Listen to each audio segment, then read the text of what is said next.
Hello. अभी time हुआ है रात 11 बजे। मैं मेरी बर्थडे की तैयारियां कर रही हूँ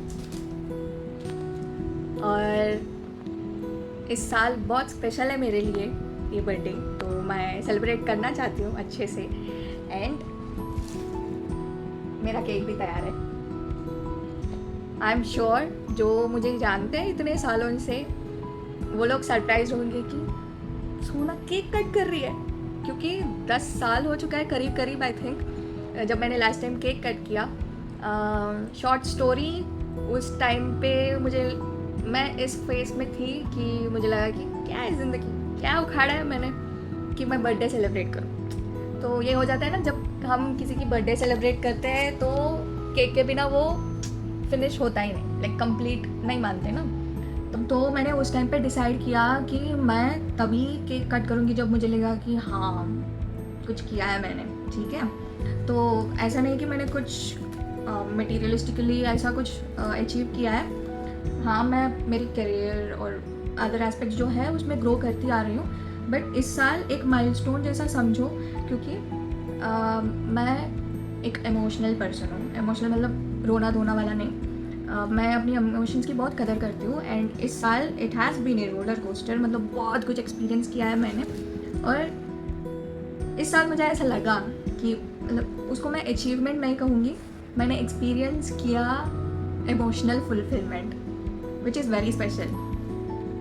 मैं सारे इमोशंस को लाइक फुली एक्सपीरियंस करती हूँ, बिकॉज मैं मानती हूँ कि वही है डिफरेंस हम में, मतलब ह्यूमंस में और अदर स्पीसीज़ में।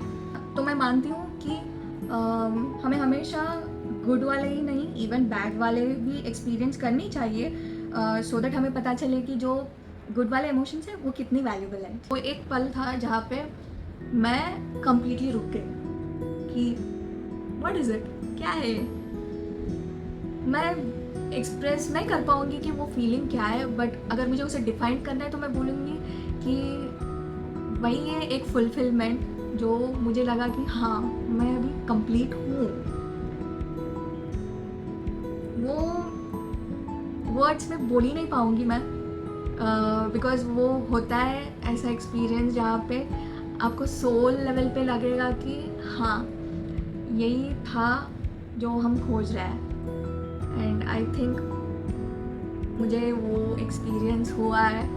And since I have that satisfaction मेरी इमोशनल एस्पेक्ट में, मुझे लगा कि I have to celebrate my birthday, because पैदा होकर कुछ तो एक्सपीरियंस किया है मैंने, तो अच्छा लगा मुझे एंड इसीलिए कर रही हूँ। एंड आई रियली होप कि सबको ऐसे एक्सपीरियंसेस होनी चाहिए जहाँ पे आपकी मन को ही नहीं, आपकी रूह को भी वो तसल्ली मिले कि हाँ हम ह्यूमंस हैं, एंड जो भी हम ज़िंदगी में वो सब एक्सपीरियंस करते हैं ना, वो सब हम ही कर पाते हैं। एंड हर एक इमोशन अपना अपना स्पेशल होता है, एंड ऑफ कोर्स उसकी वैल्यू हमें खुद को ही पता होती है। एंड अब मेरे फ्रेंड्स और फैमिली लोग मेरे पीछे मत पड़ो कि क्या है, क्या हुआ है करके, because this is very personal to me. मैं अपने आप में ही रखूँगी। कुछ चीज़ें अपने आप में रखना ही अच्छा होता है, क्योंकि अगर मैं बताऊँगी तो उसका जो ऑथेंटिसिटी होता है, उसका जो ऑरा होता है, वो थोड़ा ये हो जाएगा, जो कि मुझे नहीं चाहिए। तो जितना भी आप ट्राई कर लो आपको आंसर्स नहीं मिलेंगे। बस इतना कह पाऊँगी कि मैं बहुत खुश हूँ that I have gone through everything in past 29 years। तो मैं बहुत खुश हूँ। 10 साल पहले मैं सोची थी कि क्या ये ज़िंदगी, क्यों है, क्या उखाड़ा है मैंने, क्यों जी रहा है, एक्सेट्रा एक्सेट्रा। बट इस साल इट्स लाइक कि हाँ, I am blessed to be born as a human, and I am very grateful and I am very thankful to everything and everyone happening around me. और मैं चाहती हूँ कि सबको अपनी अपनी जर्नी में वो फुलफिलमेंट आए at any stage of time. जिस भी एस्पेक्ट में आप हार्डवर्क कर रहे हो, आप ट्राई कर रहे हो बेटर होने का, I hope and I really wish कि आप सब उसमें अपना अपना स्टैम्प मारे।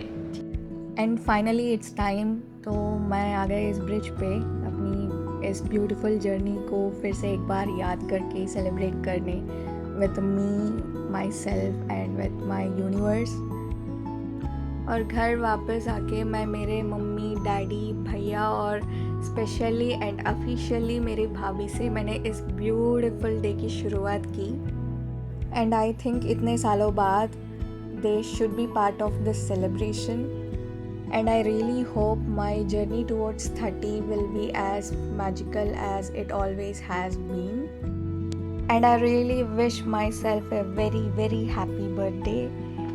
And I'll try my best to spread so much love and happiness to this world. फिर मिलते हैं बहुत सारे बातों के साथ. Till then, see you soon. Keep smiling.